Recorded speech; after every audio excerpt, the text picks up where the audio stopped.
We've been having a little bit of technical difficulty, so if you ever have any time where you can't hear us very well or need us to reset, let us know. So we, some of us had a tour of the facility at Richmond Elementary School. We will start the meeting now with community comments. Then we have a principal report from Richmond Principal Jeremy Rector. We have a new library policy for approval at a future meeting, probably the first December meeting. Then we have two policies that were warned previously, the participation of home study students policy and the travel reimbursement policy for approval tonight. A student assessment report presented by Andrew Jones. Superintendent report, if there are any questions. Meeting minutes to approve from the previous meeting in October. A couple of committee reports, and then if there's any other business, we would have that then. Any changes, additions, subtractions for the agenda? Okay. Any community comments? Should we do roll call? Yeah, we should do roll call. Thank you. Okay. Tara Anderson. Here. Kevin Campbell. But he won't be here tonight. He's traveling. Heather Chadwick. Here. Allison Conant. Here. Gail Conley. Here. Eric Gildemeister.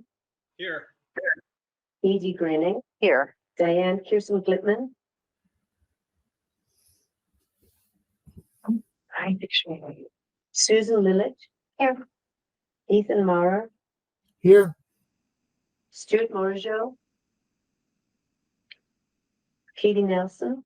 Here. Lisa Polick. Here. Andrew Pond. Here. And student rep Savvy O'Malley. No, and Greasy Batsy. Yeah. Thanks. Great. Thank you. Okay. Community comments. Okay. Seeing none. We will move on to the principal report. Jeremy, you're on. Great. Thank you all for inviting me. It's good to see you in person or virtually. All right. So for Richmond Elementary School, it feels like we're growing a little bit. The building is, John likes to say that the district is pretty flat. But every year it feels like we've got a few more kiddos in the building, which is great. It's a good sign. I don't know, folks, in the past, I haven't really read through unless people want me to read the document, or do you want me to just speak casually? Great. So program curricular initiatives, really a lot of what we've been doing this year is just kind of focusing on two primary kind of aspects of the district initiatives. The first one is kind of that literacy initiative, early literacy. Hello, how are you? I'm good. How are you? Good. So for early literacy, as a district, we've added more phonics instruction, and I will tell you, it is working really quick. It's pretty amazing. I equate it to Spanish immersion. It's like somehow all of a sudden it's just happening. And it makes a lot of sense, right? Providing direct instruction around phonics, sounds of letters. You hear and see kiddos sounding letters out, sounding words out, and having thoughtful conversations around, word spelling and structure. So that's been really exciting to see take hold really quickly, and many people really, really appreciate it. So that's been helpful. The other piece that I talked about is the new influx of kind of assessment tools, just to kind of get at pre-assessments. How are our kiddos doing? Where are we? In the early stages of the pandemic, we were of the philosophy of, it's a spiraling curriculum, and so we'll keep going, and the curriculum spirals around. I think with the new assessment tools, there's kind of a STAR 360 screener, which helps us to kind of determine where students are and making sure that we're adjusting our first tier instruction to support the kiddos that are in our room. And then, utilizing other tools like Daffodil to really assess student understanding at an appropriate level, whereas in the past, we just used, and Katie, we were talking about it earlier, we just used the Fountas and Pinnell, which gave a score. Which just gave folks a score. So there, there's a deeper meaning to that many teachers use as a tool, but as for a reporting mechanism and for really in the community, it was just a level. And there was a bit of a disconnect. So I'm excited to see some shifts. And with those shifts, some of it might feel a little muddy at times. And so we're working to kind of iron that out. But for the most part, it feels healthy and like we're going in a healthy direction. The second piece that I really wanted to focus on and talk about is our district priority of the social, emotional, and mental health of staff and students. So last year as a building, we went through the entire year. We had several faculty meetings really working to determine who we are as a building. And we created this guiding document that I linked for everyone. You can look at it at a later time, and really it outlines who we see ourselves are as it provides our mission, our vision, our collective commitments, what we're driving towards. And then ultimately at the end, we created a goal. And our goal, I quoted, by the end of 23-24 school year, all students will increase their understanding and demonstration of strategies within the core SEL competencies: self-awareness, self-management, social awareness, relationship skills, and responsible decision-making. So that was exciting. It's exciting to put a stake in the sand. What feels tricky right now is we really haven't had too many conversations. We haven't had many faculty meetings around that. A lot of our early faculty meetings are eaten up by really important things like school safety and emergency procedures. And we did some training around this new U-Fly program. So a lot of it's been eaten up to this point. But what we have already adjusted is we've got our classroom teachers providing that tier 1 instruction around a component of our SEL skills. And so we have the second step curriculum, which is a program that provides teaching around these specific skills. And we used to only provide that instruction through our school counselor, and it was bi-weekly. So it's really sparsed out and a really healthy student body, like in a really amazing community. So our kids typically do well. But this is a way that we now have our classroom teachers providing direct instruction on Unit 1, which is specifically self-awareness or goal setting. It was goal setting in parallel to our school counselor doing Unit 2. So the teachers can compress it into a 1-week lesson during morning meetings that really focuses on this specific skill and then has a summative assessment at the end of it. While our school counselor is providing this longer, more diffuse kind of experience around a different skill. And then right around now, we're going to do some training this Wednesday around the third unit that the classroom teachers are going to do, and then the 4th unit that our school counselor is going to do. So before January, our entire student body will have experienced this curriculum instead of waiting for it to slowly trickle out over the year. Thinking behind that is then, if students are really struggling, we could provide additional resources like lunch bunches if students are struggling with certain specific skills. We can do things more proactively instead of waiting until students really are uncomfortable or feel stressed to the point where it manifests as behavior. We're trying to really teach beforehand and then say, hey, here's a couple of students that are struggling in this area. Let's do some reteaching in that area for these kiddos before it manifests as something larger. So between that and then partnering with Joel Van Lent and our district employee Galen Perkins to do essentially how to respond to these basic student behaviors. We're just doing increasing training, increasing support on all fronts in terms of that mental health and SEL skill building. Parent community involvement has grown every single year since I've been at RES, and it's amazing to see. Our PTO continues to grow. We're now rekindling things like our At the end of last year, we did the color run again. This year we did the big truck day again, which is the second year that's been back since the pandemic. Right, we lost a lot of community events in the pandemic, and we've really slowly, intentionally started to build those things back in, which has been great. Everybody's running 100 miles an hour, so we're trying to do things in a thoughtful way, in collaboration with the community, and really the feedback that I've received from the community is that everyone appreciates it, and it's not too much, it's not too little, it's just growing at a healthy rate. I'm excited. We're gonna try, like last year we tried on, we did a musical event again for the first time in a long time, which was exciting, here at the middle school. This year we're gonna try a new community event. It's a lantern walk and a sing along, which I'm excited. I love saying yes. Right. And so as these things are under development, we have this beautiful idea. I'm not gonna tip our hand, but it's gonna be amazing no matter what. But I'm excited about new events.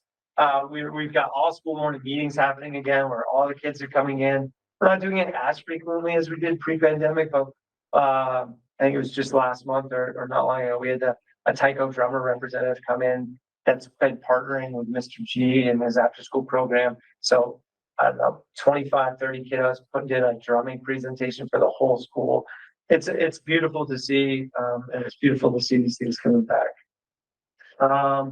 Other community, we've got more volunteers coming in, which has been great. We've got field trips that are coming up again, which is, for some reason, really 2-3 years ago, they've all but stopped. And I mean, not for some reason, but even after the pandemic, I feel like our building was pretty slow to recover on that front. It's just, I don't know, for a variety of reasons. So it's great to see that starting to come back. And then just the community newsletters, right? So staff have always been really great at sending out weekly. Last year, I really pressed myself to send out a monthly newsletter that really is comprehensive. And I made it to all but the very last one. And so this year we're on a good track. We've got every month out there. And I've just received such positive feedback from community members. It's just this really robust monthly newsletter that tries to lay everything out. Some feedback that I received early on when I first arrived, there were so many different forms of communication. It was like, I'm not a Twitter guy. I don't have a Facebook account. Personally, I prefer to be here with people than on a device, which is a gift and a curse in this day and era. And so with that, some advice or some feedback that I received was people were losing communication because there was such saturation. We had Twitter and Facebook and all these different communication points that people would hear things, but they weren't sure how to get access to it again. And so I really took that feedback thoughtfully in terms of our newsletter. It's a running blog that's pretty robust, but then there's a cutoff line for the previous ones. But if you ever, as a parent or community member, lose a message, you can just scroll down and be like, oh yeah, that's where that was, right? It's like, you don't have to fish around to documents that are linked within linked. So I've received a lot of really positive feedback on that. Student voice. I believe that there is a lot in our school and I appreciate it. I always feel like this is an area for growth, but I think the greatest example is that playground that I gave as part of our tour. It's been amazing. The kids have been through the roof in terms of that actual building of that and seeing this. I mean, it took 3 years really. That's when we started. It all started with a student principal's challenge where I said, what are the things that you love and what are the things that you would add? And kids drew pictures and created lists and gave me all these wish lists. And so I compressed them all into this one design and kids are just through the roof. And so already I've received a number of proposals for how we're going to expand on it. We've got Gaga pits coming, got basketball courts. And I love saying, yes, I would love to envision a new process where our fourth grade team, our third grade team practices really digging into that student voice and what that means and puts a proposal together so that they can see the whole process and the fundraising and then the construction of it and then get to experience it.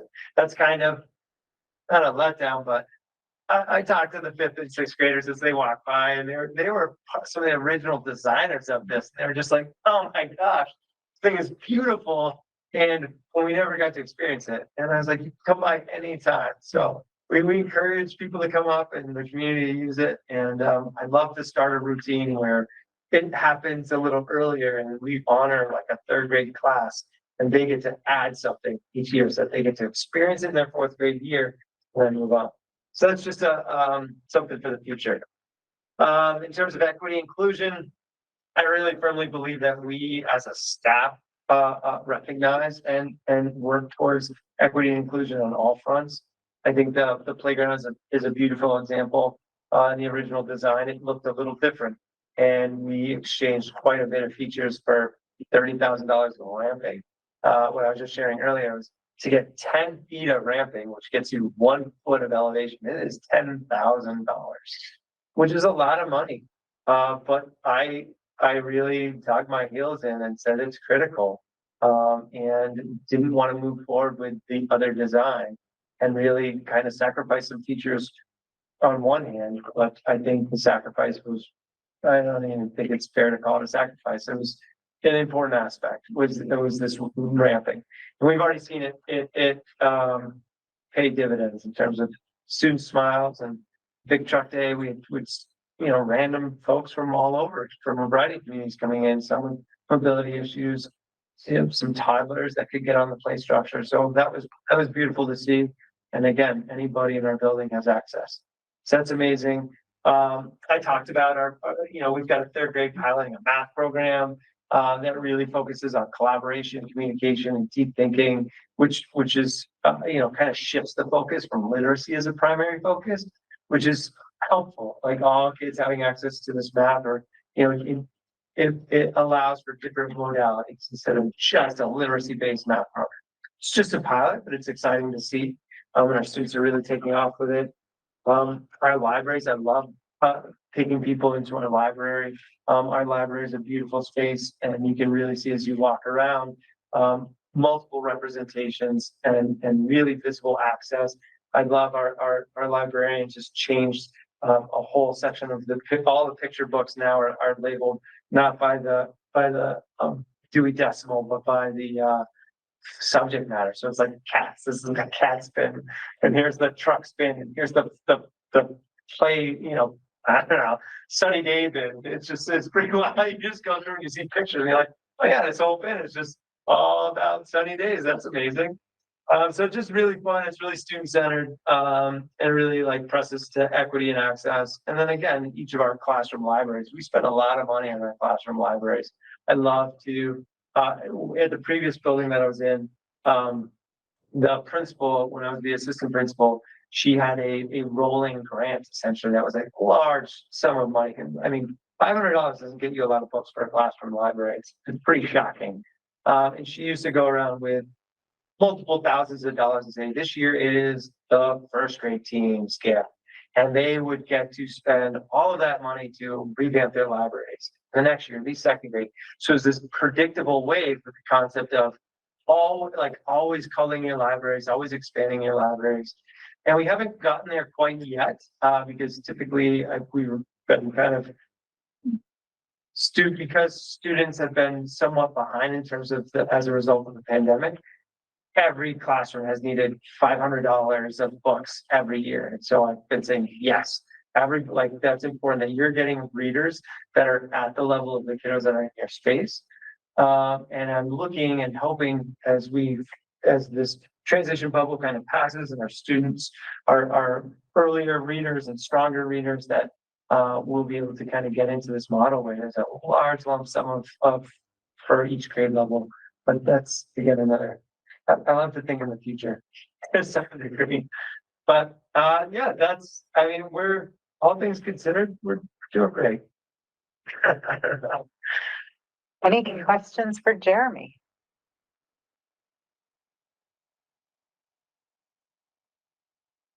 How's the staff doing? I mean, you talked about that a little bit, but how's staff hanging in? I know there was some close stuff happened at the start of the year, and everybody's still trying to get their bearings with a new school year. It's still kind of early, but I think it's still kind of, it's tricky, it's Yeah. difficult, right?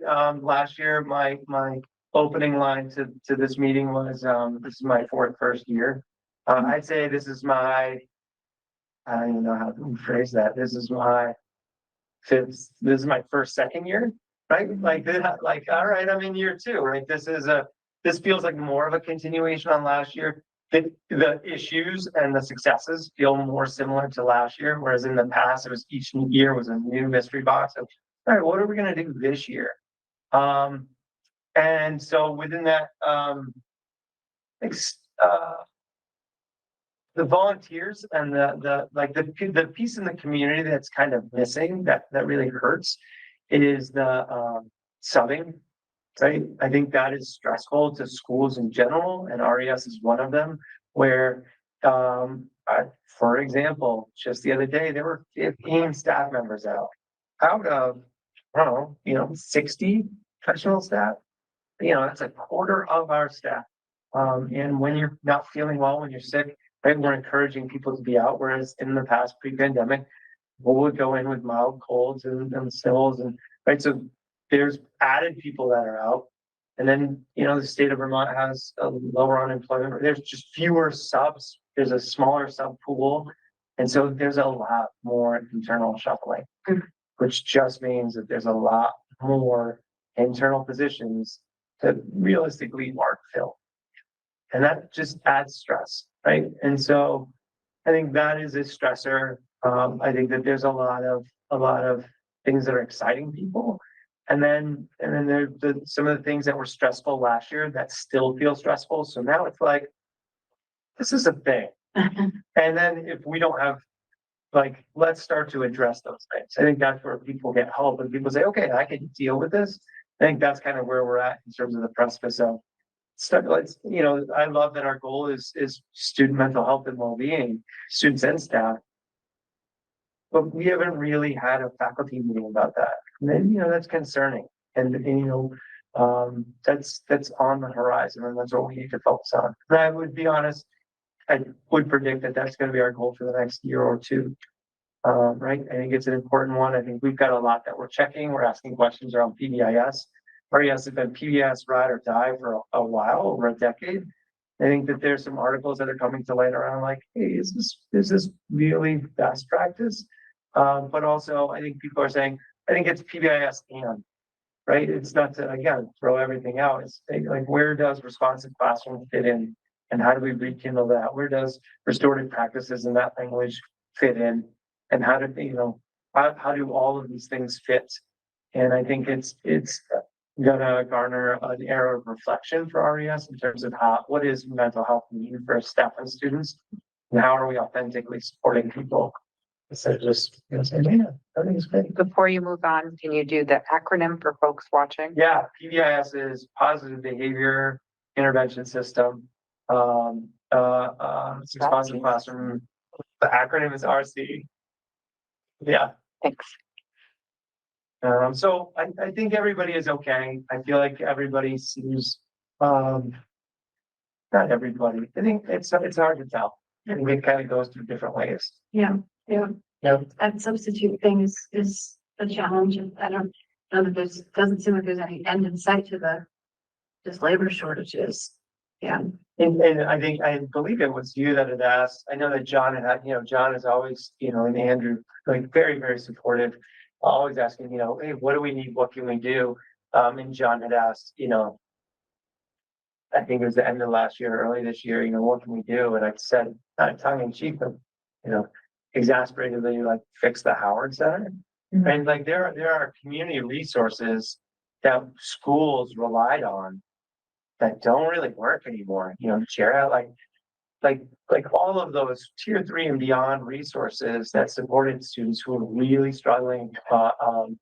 Just there's 2.5-year wait lists, and people just don't do anything. People just give up. And so like that's a big gap in the state. I think it's Jana Brown, our local representative that came in. We were talking about, invest in preschool, and which we've done as a district. Like, I'm really grateful Yeah. for the preschool program at RES. It's very robust, and we've added staff to that too, like just making sure kids are comfortable and situated and settled in those pre-years. But then, those other community mental health resources that are missing, what can we do as a district to support those and better fill? Yeah.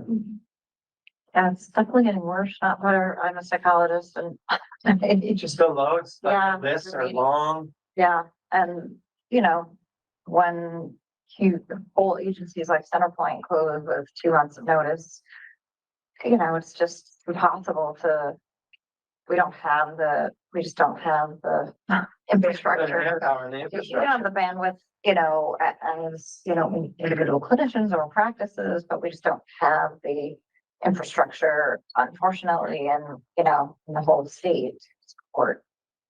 And then schools are here, we're the bottom line, and it's really hard for me, right? Like, I go back to the equity and inclusion. I want every student to be in our building. That's hard, Yeah. especially when those other resources aren't there. So I think this is where things feel fuzzy and muddy, right? Like, it's so hard to predict what's real and what's not real coming out of this pandemic. And I try to be tempered as a teacher. I used to really like to change what I was doing pretty quickly to support the kids in my space. And I believe that I in doing that was able to produce something that was really successful for all kids really quickly. But as a building leader, just have to be a lot slower. That's hard, especially when staff or students are struggling. Yeah. Other questions for Jeremy? I would just say when you're having your lantern sing-along event, send a note to the board so we can come and check it out. Definitely. I don't do that. Yeah, I'll work on that. All right. All right, thank you so much. Appreciate the presentation. You're welcome to stay. You're welcome to head out. All Yes. right, have a good night. Thank you. Thank you. Have a great night. Yep. All right, so we have a new library policy. Do you want to introduce it or? I know We've got a couple of folks, librarians here who I think can speak to it in more detail. I think there was a representative who was going to speak to it if there were questions. All right, so if one of our fantastic librarians from the district wouldn't mind just giving us a little bit of background to the policy, that would be fantastic. Just introduce yourself, please, and let us know where you, which school you're based in. Sure. Hello, my name is Faith Carpenter. I am the librarian at MMU. And this policy is a standard policy that all libraries, academic, school, public, have in place. I am in my 16th year in the district, and we last updated this policy 16 years ago. So we felt, the district librarians felt that it was time to revisit this. Much has changed in libraries and in our world in the last 16 years. So in light of the fairly rampant book banning that is taking place across this country, we wanted to make sure that we have a solid policy and procedures in place if we were to face a challenge. So the librarians and myself, we all got together and spent a couple of months. We especially appreciated those half days, the early release days where we could get together to develop this. So we developed this with guidance from the state. I believe the Agency of Ed had made some recommendations around what to include. So the policy includes everything from the Agency of Ed, as well as resources that we had included in collaboration with other schools and districts in the area. And I'm happy to answer any questions, but really this policy just explains how we make decisions about what we are including in our libraries, and how we make decisions about what and when we need to get rid of materials, how we go through that. And then the procedures that it links to also goes through the process of what would happen if we were to experience a book challenge in the district. And just to tag on to that, so it's built off of and mirrors a lot of what's in the VSBA model policy around this. So as Faith was saying, like this is pretty much what most other districts are doing.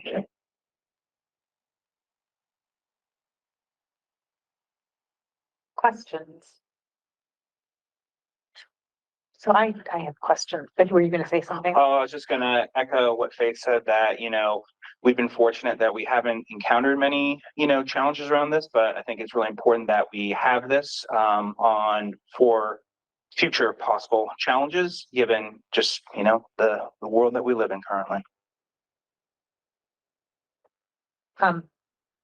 So my question, and I just closed the wrong window. So my question is about the line that says, I'm gonna, line that says, who is going to choose the, that are professional librarians, professionally trained library media specialists are going to be the ones that are selecting the materials. And I'm wondering if there is I'm wondering what the process was for that and why it's not in conjunction with, you know, the building leadership or the district leadership or some other combination. I understand that it's to support the curriculum, but I just was, wondering about that. If there was Sure. just- So that, there are some other librarians on here as well, so feel free to include anything that I don't. But I think that line is important. I think that as librarians, we never do our jobs, you know, within, you know, a vacuum. We're always working to support our students, our staff, our teachers, our admin. So we always welcome and encourage recommendations and collaboration around how to build areas of our collection. So very rarely are we making decisions purely based on, you know, our own professional standpoint. It's often in collaboration with others. But I do think it's important that librarians are the designated decision makers for library collections. I have a master's in library science. Most of the librarians in the district have advanced degrees where we've gone through and taken advanced courses in how to best develop collections for the particular age groups that we support. So when we are developing our collections, we are always referencing professional review sources and ensuring that all of the resources that we add to our libraries have at least one, if not more, professional reviews to support the acquisition of that material. And just, you know, to be perfectly honest, like most other professionals in the building don't have that kind of background to know what professional resources to be calling on and to be using to support those kinds of decisions. I also want to add on to that. I'm Sarah Edelman, so that's my library. So because we're looking at those professional reviews and thinking about like potential book challenges, I'm especially conscious when I'm choosing a text that I know might be questioned, that I know, like, I have School Library Journal backing me up. I have Kirkus backing me up. And that decision is also protecting us in the district so that it's not just, this was a trending book on TikTok, although sometimes that's a good way to find out, but actually backed up. So that's another reason. And this is Emily Wood, librarian at Richmond Elementary, and I would just say that this is different in that we are choosing for the library collection not for classrooms or for instructional use. So there's the difference between who makes the decision for the library and for the rest of the building.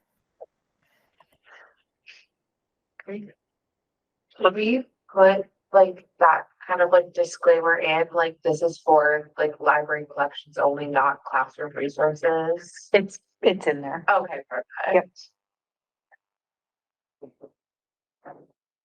Now I see it. Yeah, thank you. Other questions? Okay, so as is the state requirement, we're warning the policy at this meeting and we will vote on approving it at a future meeting, likely the first meeting in December. So thank you for the presentation. We appreciate it. And I think we're good. You're welcome to stay. Otherwise, have a great night.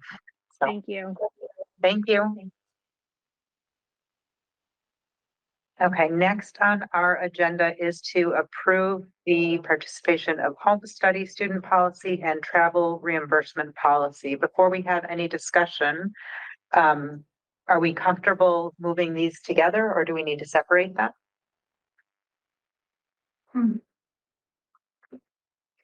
I think we're comfortable moving them together if nobody has any. Okay, so then can I get a motion to approve the policies? Thank you. Any discussion on either policy?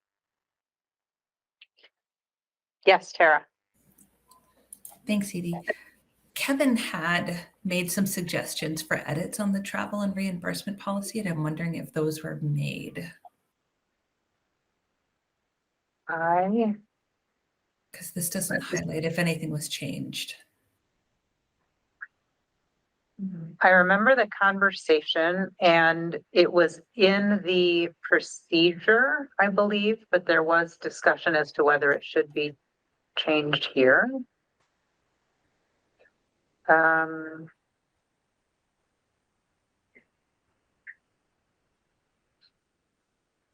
Yes, it has been changed. Reimbursement will only be for those expenses that are approved in advance and are reasonable and necessary.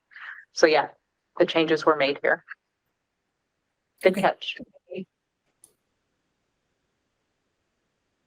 I have a question about home study, and it's not really about the policy, just curiosity about how many students we have that are or ish, or you can tell me some other time. I'll tell you some of the time.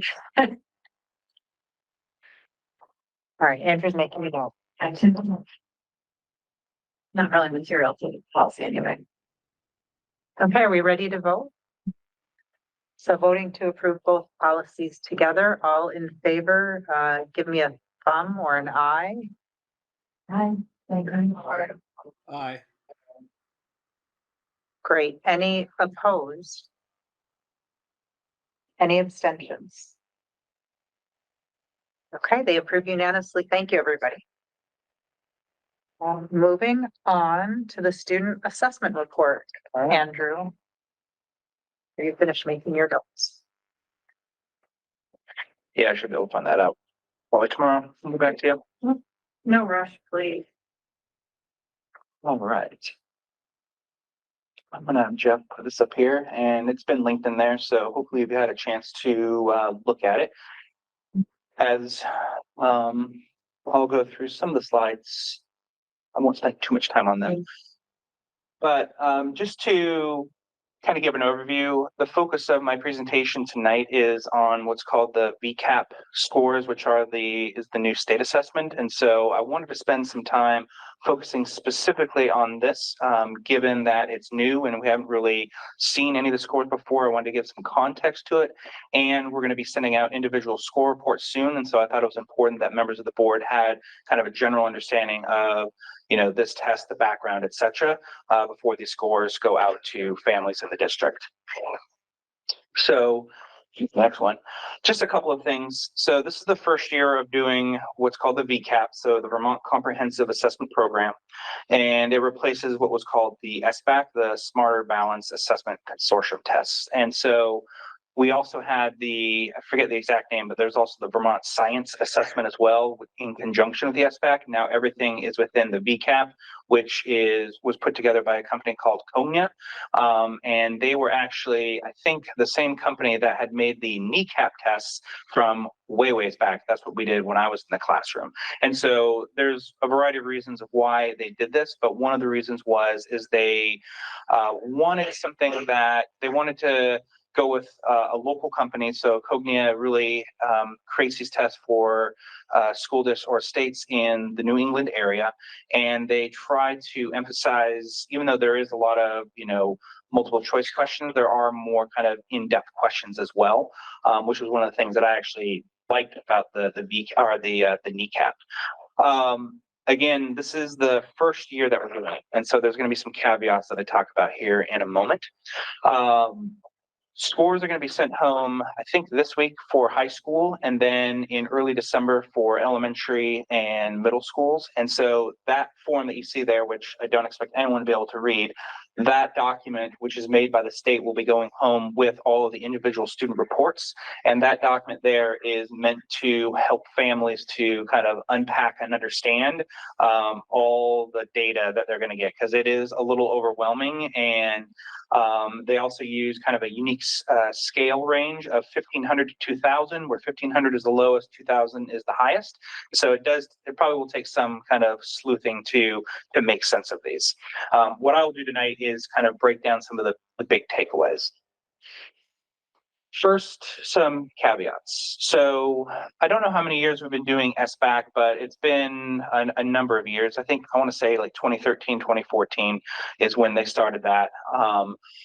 And so this was the first year, and really we should look at this as a pilot year because there were some issues. I have to give a lot of credit to Jeff and our digital learning leaders and classroom teachers as well for really helping to make a pretty smooth rollout. We had some, issues here or there, but way different than a lot of school districts. It was, to be honest, it was kind of a mess throughout Vermont, with the rollout, and not to throw the Agency of Education under the bus, but there were some issues on their end related to the rollout. And so one of those things was it didn't really provide any, good opportunities to do practice tests and kind of get folks up to speed, because one of the challenges with these tests isn't so much necessarily the content. That's one piece of it. It's actually just manipulating the computer to answer the questions and get it to do what you need it to do. So that's one piece of this. The other thing to keep in mind is that the VCAP and SBAC are two different tests. And so the state has indicated that they will be providing some sort of document or something that will help to do some comparisons, but that they're apples and oranges. So they're not directly comparable. That being said, we will need to do some sort of, viewing of SBACs to VCAPs, and the state is going to provide something to help us with that. But at this juncture, we can't just look at one and say, oh, we did better. That being said, I did do some comparisons between the two, and overall our scores on this are generally better than on the SBACs. And the other thing to take away is that this is just one assessment, one data source. And so we also have our local assessments, which I'm not really going to be talking about tonight, but those classroom-based assessments are really what we want to emphasize. In a previous meeting, I spoke to the importance of embedded formative assessments. Those are the sorts of assessments that teachers are doing every day to kind of get a gauge of where students are at. That's really what we want to emphasize, but this is one important data source as well. So what I did, as I've done in the past, is I've taken some, and that is a little blurry, some screenshots from what I see in my data portal. And that's another thing to mention is we have not, these came out, I don't know, maybe a month or so ago. And so we haven't really had a chance to dig into it as a district yet. I've done some initial review. And so something we'll be doing is just kind of looking through, disaggregating the data a little bit just to see what we can glean from this. But again, this data is really just a starting point.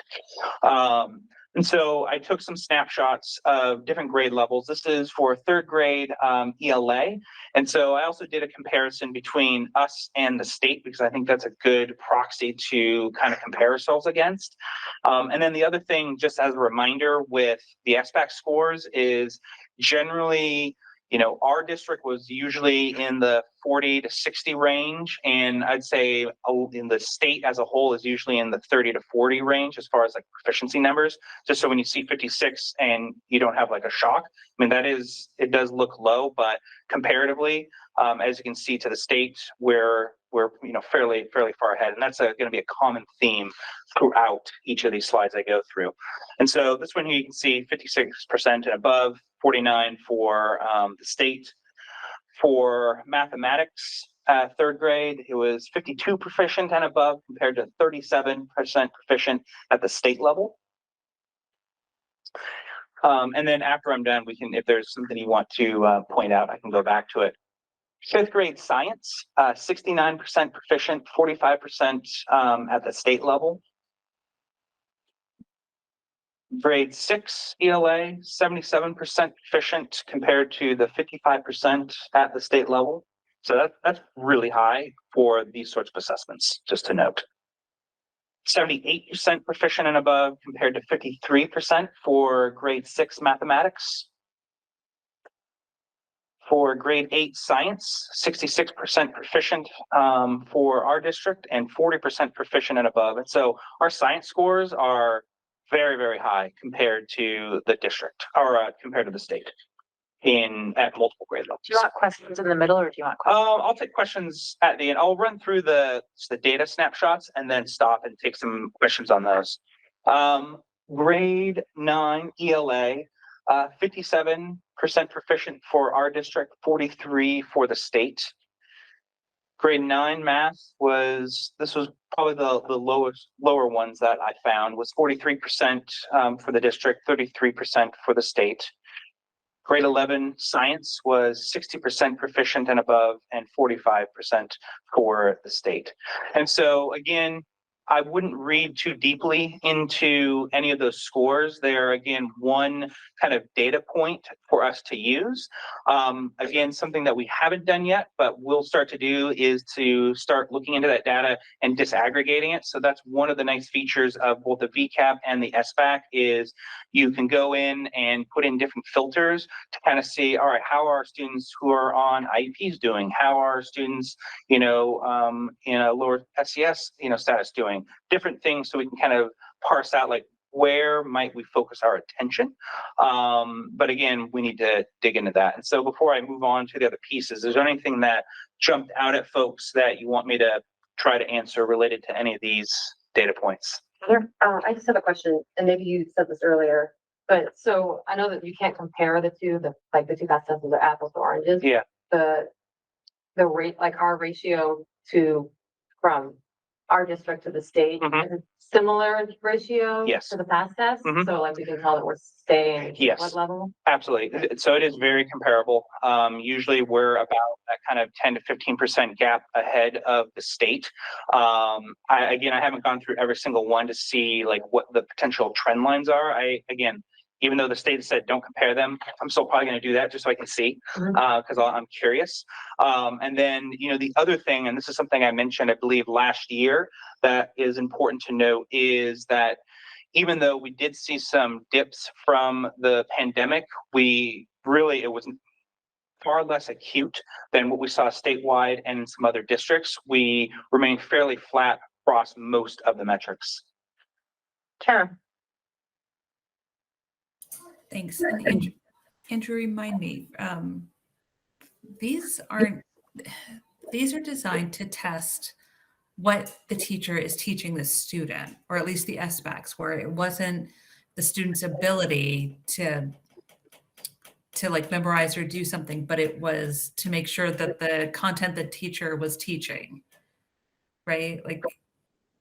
So these tests are based on the national standards. So for instance, with Vermont or with science, it has to do with the NGSS standards. For math and ELA, they're on the Common Core standards, which are kind of the broad framework that the state has adopted, that all school districts adopt and then kind of craft and, tweak to their own needs. And so we are teaching to those particular standards, but there are things in these tests that some students may not have been exposed to. I'll give a really clear example. So I was a 9th grade earth science teacher, and we covered a little bit of astronomy in earth science. But other than that, if you didn't take astronomy, you really wouldn't get a whole lot of that. And there was a large section on the kneecap that was strictly astronomy, and you could see that that's where most of our students struggled because we didn't spend a lot of time on that component. And so generally speaking, we are teaching broadly to most of these things, but there could be some components that the test assesses that we may not necessarily be focused on, but we wouldn't know what that was. I don't know if that makes sense or not.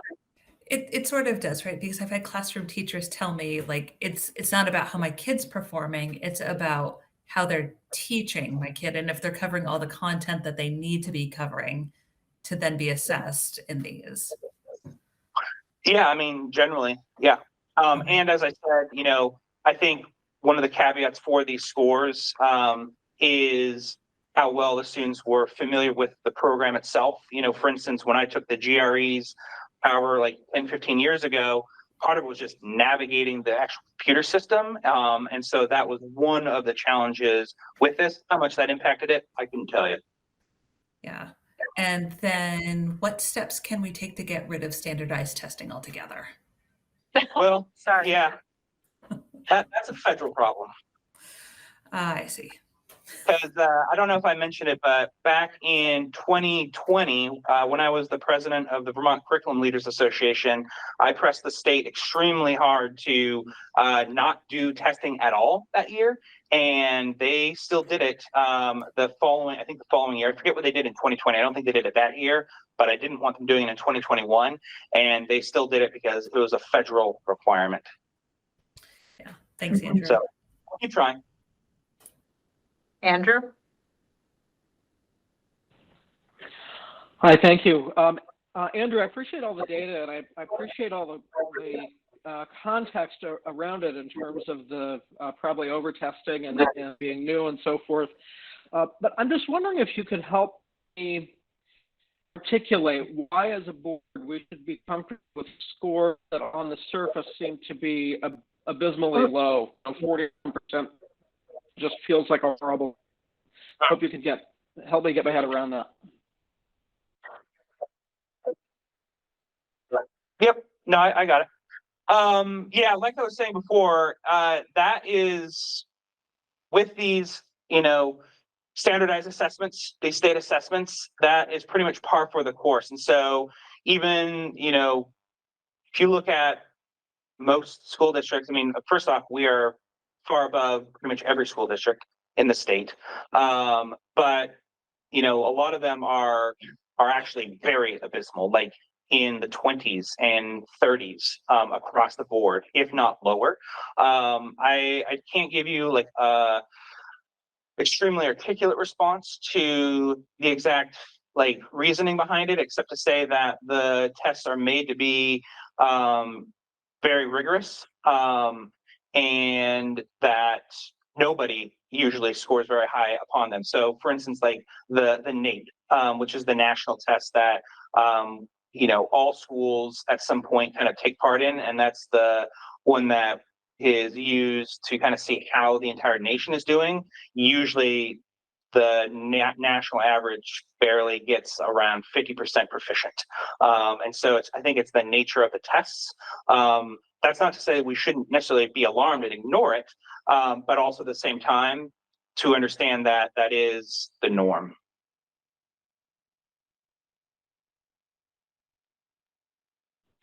I don't know if you're frozen or if that's a good enough answer, Andrew. He's just stunned. Yeah. Other questions? Yeah, Gracie. Oh, sorry. Andrew, you had something to follow up or you're good?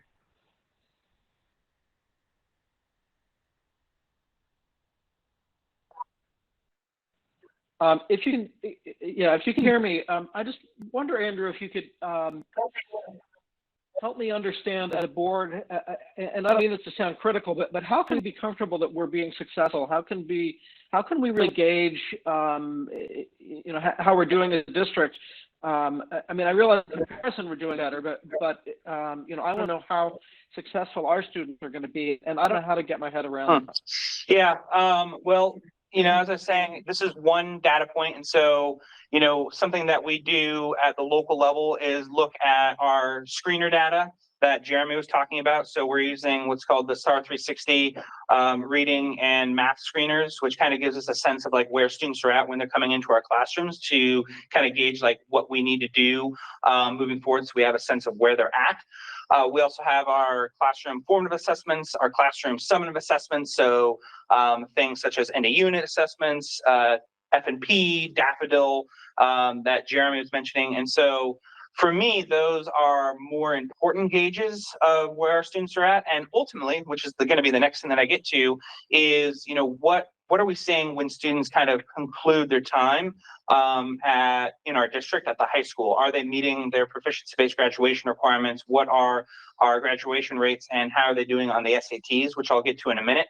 Those, I think, are also critical metrics. Again, this is one metric that is it's flawed.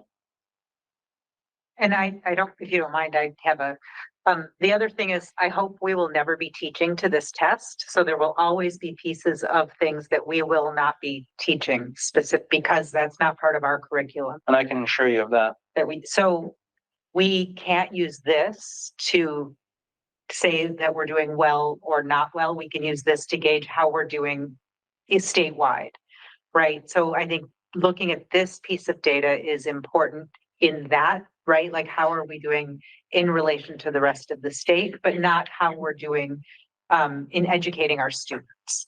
And so I think we have to think about it two different ways, and we need to really be looking at the other data, right? Like, how are our students learning what we're teaching them, which is the assessment from what is actually being taught in the classroom. Absolutely. And so that's really, just to reiterate what Andrew said, but in a different way. And we use this data as, you know, for triangulation in addition to our other data. The hope is that, you know, that this data will become more useful once we get kind of the wrinkles out as far as implementation goes, which will be on the state, and that we can start to not necessarily rely on this more, but that it can be a more reliable data source in conjunction with our other academic data and social emotional learning data, which I'll speak to here shortly. Before I go ahead. Oh, no. No, if you was what I said. Yep. I think in like this data, specifically, are we kind of keeping in mind the COVID learning gap, especially for like the high school students? Because I know I took the 22-23 grade 11 science test, but my core science, for example, was only a semester. So I missed a lot of that kind of core science stuff that I got to this test. So I was like, awesome. Yes. No added stress. No, not at all. That's a great point. And that's something that I think we'll need to take into consideration for probably the next several years, honestly, is that, you know, I don't know how long we'll see impacts from the COVID pandemic, but we're certainly still seeing them on multiple levels. And that, you know, there's missing pieces at, you know, multiple levels, including the high school, where certain things just probably weren't able to be taught. I mean, let's say, for instance, it was our science and it's meant to be taught in the spring of 2020, potentially missed a fair bit of things. And so I think that's a really important thing to keep in mind in looking at this data. I also know, speaking for my peers, like for a lot of us, we sat down for this test and realized the last time that we sat down for a standardized test was our 7th grade SBAC. And we were juniors and about to take the SAT, and we were like, oh, test taking is a skill that we missed. So yeah, exactly. You know, and that goes back to my GRE example. Is I think part of this is just like, you know, navigating the system itself. Having, you know, when I was a teacher and we had NECAP, it was just this big pamphlet, and like that's pretty easy to navigate. But when SBAC came along, you know, it's all on computer, which is great, but it's one extra thing to figure out. So great point. Thank you. I think just supporting what you're saying. As a parent, it's important to remember that there were also a ton of kids out the week that this was administered. Mhm. And those kids still had COVID, right? Yeah. Like, it's still impacting that data. And I know that there were some ways that kids were able to take part in it, but then there were kids who like were out again that week. And so I think that's another thing to keep in mind when you're looking at how COVID is still impacting how you can take a large assessment of the school community. And this is exactly why I wanted to talk about it, because I wanted to make sure that we all had a broad understanding of this, so that if, you know, a parent came up to you and like, what's going on with this? You would be able to talk to it. Is it okay if I go into the? Yeah, can I just say one? Yeah, please. I also want to say that Andrew alluded to it, but I just really wanted to say this, emphasized. Our district was one statewide that had the fewest number of problems accessing and taking the test. So thankfully, we did better than the state average because we had an easier time even just taking the test, right? So I have a feeling in future years that that gap won't be quite as big because Potentially. other districts will be. But all I heard statewide was It was a mess. it was not good. It was not good. So going to another metric, graduation rates. In 2023, I got this from Mike Weston, 96%, Vermont state average 91, national average 86. Generally speaking, if you go online, you'll find numbers that kind of vary a little bit, but that's generally what John and I were finding. SAT scores. So you can notice there was a little dip from last year to this year. But again, when you look at our SAT scores, which are in the bold there, compared to the state and the nation, much, much higher. And I think a really important thing to note about these is, you know, we have a very heterogeneous grouping in that all of our students take the SAT, as opposed to other places where it's just a select number of individuals who are taking the SAT. So I think that puts even more kind of importance on that number. Please. How is that possible? Just how do we make that accessible, or how? Good question. My understanding, and I don't know the history behind it, is that we pay for it, and which allows everyone to do it. That happens during the school. Yeah, we attended one of those early release days as someone took it last year, and all of the juniors are take it. Same for the PSAT. Everyone does it, and then we all. Yeah. So I think it's great. Yeah. No, really great. Tara? No, that was my question. It's, but I mean, personally, I think it's very stress inducing for some students, and I don't want them to feel forced into having to take that because we are paying for it. Right? Like there are so many institutions that are test optional now. Students don't need to submit these when they're applying to colleges. And I mean, if a student we allow them to decline it, right? If they don't want to take them. Yeah, and when we have the meeting with Mike Weston, which I think is our next school board meeting, it would be a good question to bring up. I think that when it's done, when everybody does it and it's normalized, it's not this scary test that only some people are choosing to do. It actually takes some of the stress away because it's less emphasis, and everyone knows it doesn't matter, right? Like I know you want to do well, but everyone knows this doesn't impact. Yeah, so you can always. Nobody's forced to take it. Nobody's forced to take it. But yeah, I think it's a worthwhile question to bring up at our next meeting. Yeah, and I think it just goes back to, right, we've been talking a ton about social and emotional learning, lack of, counselors that are available for kids, right? I can see how students that are making their way to high school may not want to do this because it is too stressful for them. Yep, and the flip side is if you do well, it helps you for college. And so if you can normalize it and then you're more relaxed and you do better than average, it's beneficial for you, right? So there are both pieces, but we can, this. Thank you. Yep. Our next meeting. Either of you have something you want to add to that? Okay. So the next piece is social emotional learning. So as we continue to talk about, Jeremy talked about this, this is critical. We want students to do well academically. We need to make sure that we're supporting their social emotional learning and their well-being.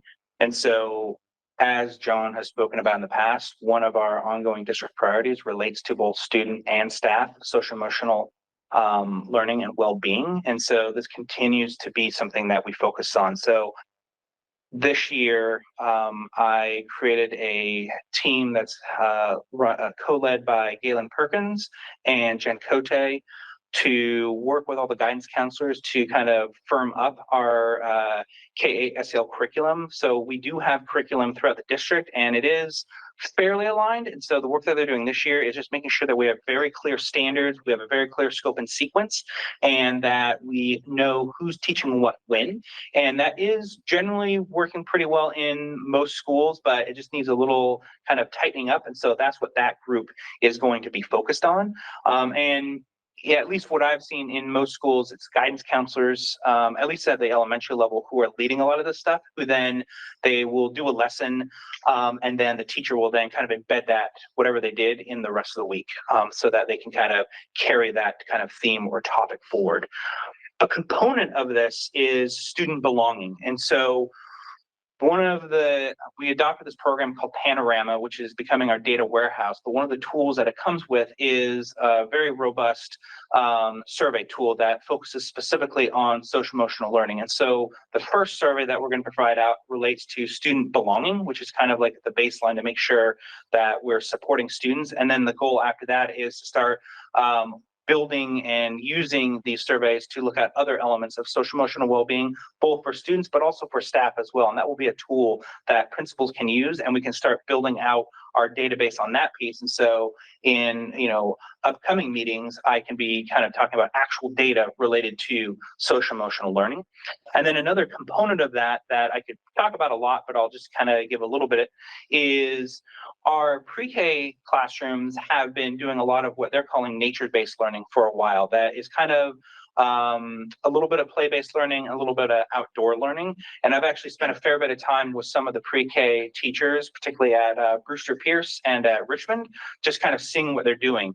And it's, again, I could speak a lot to this, but that sort of work is crucial to building those skills that will carry students on throughout their time in school. And so this idea of play-based learning we felt was really important. And so this year we used some of our ESSER money, which is the money that came from the COVID pandemic, to get resources for the kindergarten classrooms that included, things like blocks and, kitchens and other things for like engaging in play. For right now, focus on indoors, but also outdoor options as well, to just start building in more opportunities for students just to have time for play, to engage and learn some of those social emotional learning skills that many of our teachers are already doing really, really well, but just to be a little more intentional with it, because that really is going to be the foundation. And so that's something I can speak more to at a later time, but I thought it was important to mention that we are trying to build these foundations early on so that students have opportunities to learn and strengthen these SEL skills. And then just to close out, and then I can take any more questions. So what are we doing to improve student academic performance and SEL skills? So these are a lot of the things that I've spoken about before, but really looking at our systems and structures that we might have or need to build to make sure that we are supporting students and providing them the supports they need when they need them. So, we continue to refine what's called our multi-tiered system of supports, MTSS, and that's really the embedded structure to monitor where students are at, both academically and behaviorally. We also have educational support teams, so ESTs, which is in statute in Vermont, so a required component that we need to do, which is focused on making sure that we're creating really explicit plans for students on intervention to support them both behaviorally and academically. Continuing with our professional learning community team meeting routines. And so these are weekly meetings that grade level teams and buildings engage in to look at student data and make decisions around what they need to do to better support their students. Again, bolstering our SEL curriculum and other strategies, and then ongoing revision of our curriculum and local assessments, particularly K-4 literacy. So there's a lot going on. But other questions about any of the last pieces I spoke to, from high school graduation rates, SAT scores, and SEL?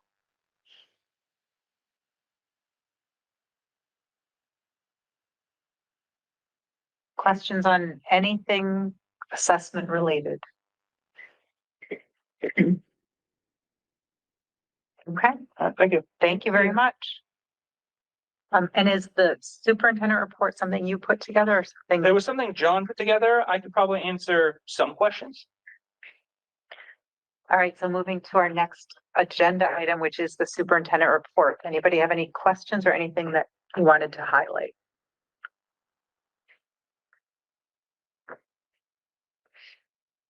Could I highlight one thing? Yeah, The 2023 outstanding Vermont educators, Portia and Christine. So just want to give a shout out to them. and the event is tomorrow at 3:30, and it's available on Zoom if anybody wants to participate. It's very exciting when all the teachers get, celebrated, outstanding educators. Okay, I'm not seeing questions. I'm not seeing hands. Can I get a motion to approve the minutes from October 2020, 23. So moved. Thank you. In a second. Okay, questions, comments, discussion on the minutes? All in favor of approving the minutes? Give me a thumb or an eye. Aye. Any opposed? Any abstentions? Ethan, you're I'll abstaining? abstain. And Ethan, Andrew, thank you. Thank you. Committee reports, finance and facilities. Lisa, anything you want to mention? Yes, come to Thursday's community meeting. So Thursday, 6 p.m. here and virtual. Yes? Yes. Okay, Yes. and yep, should be on all of our web material, right? Everybody should have gotten a postcard home with all of the information on how to do it. Great. And you're getting mail. Yeah, I know. I got this much mail today. Yeah, same.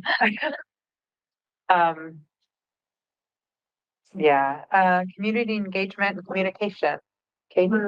Sure, we met last week. We talked quickly about the post that was created for the Front Porch Forum and the sheet about on 127. And so I'm hoping that everybody was able to do that. Can I just get confirmation that one person from every town actually posted that? Okay, awesome.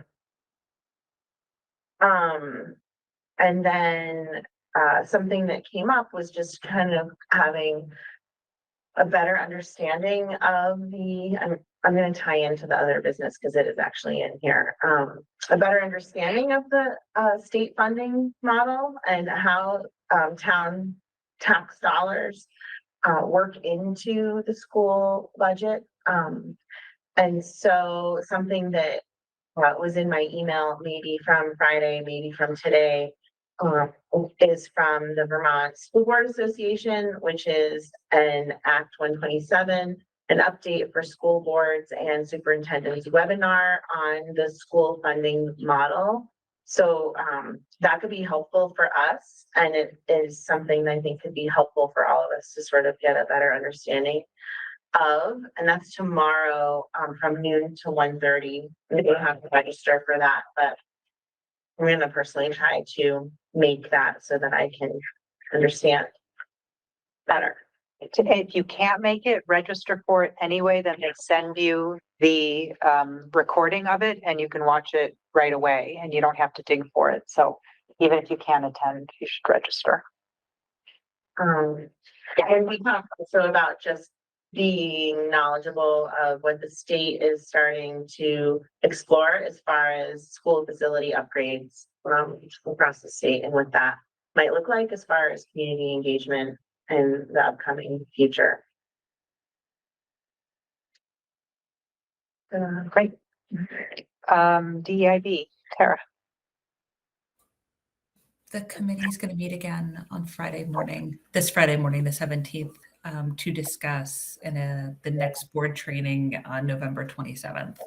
Kat Yoon will be doing that training with us, and we're going to be discussing what that training will look like on Friday morning. So if anybody's interested in participating or giving feedback as to what they'd like to see in a training, 8 o'clock, fully virtual, Friday morning. Great. And human resources, we met last week, and we'll have some more meetings in December. Can I say one other thing? Sure. Is it other business or is it? No, it's about committee update, I think.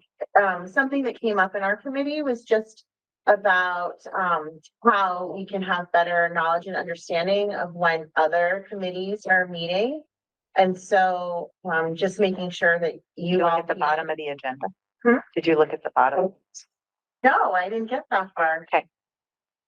Okay, yes, so the upcoming meetings are on the bottom of the agenda, which is awesome. That's something that we talked about. Feeling like you can always reach out to the chair of that committee.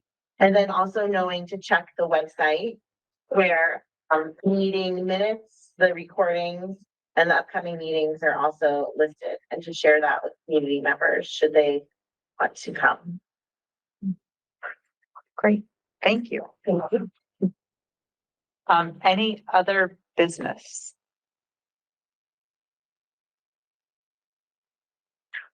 So I have two things. One of them is that our next meeting is a training, but the following meeting, the last meeting of the year, the only meeting in December, is the meeting where we invite our local representatives and senators. And I have gotten a pretty good response from folks. I've already given them a save the date that they will be attending either virtually or in person. And there is a tour that day at MMU also, and at least one of them wants to come for that. So just wanted to give folks a heads up that so far, folks are excited to join us for that meeting. And then looking even farther ahead to March, but actually to January, 5 terms end in this year. Every year we have 5 seats that turn over. And if you are not planning to run and we haven't had a conversation yet, please let me know so that we can start trying to actively recruit someone to run for your spot or someone, so that we have some races where folks are actually that are contended, so that people have a choice. So I know, right? It's been a while since I think there was a contested school board. All right, so that's all I have.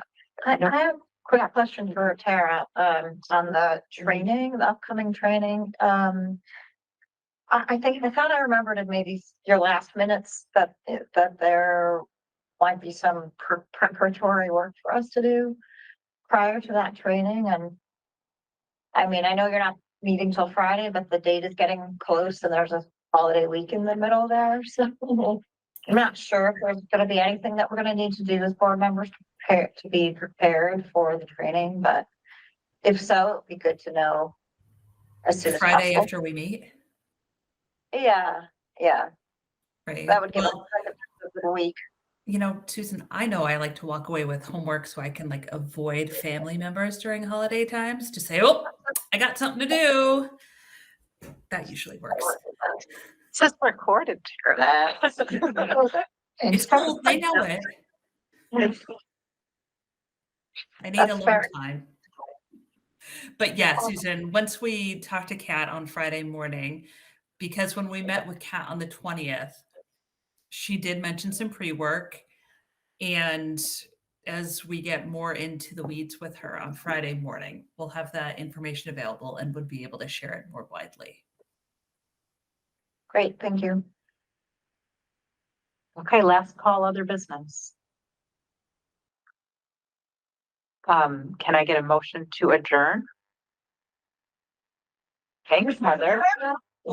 Katie, second, thank you.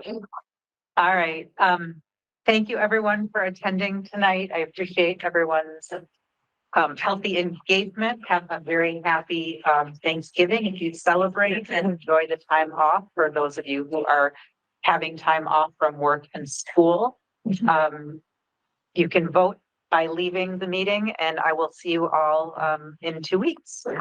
Thank you.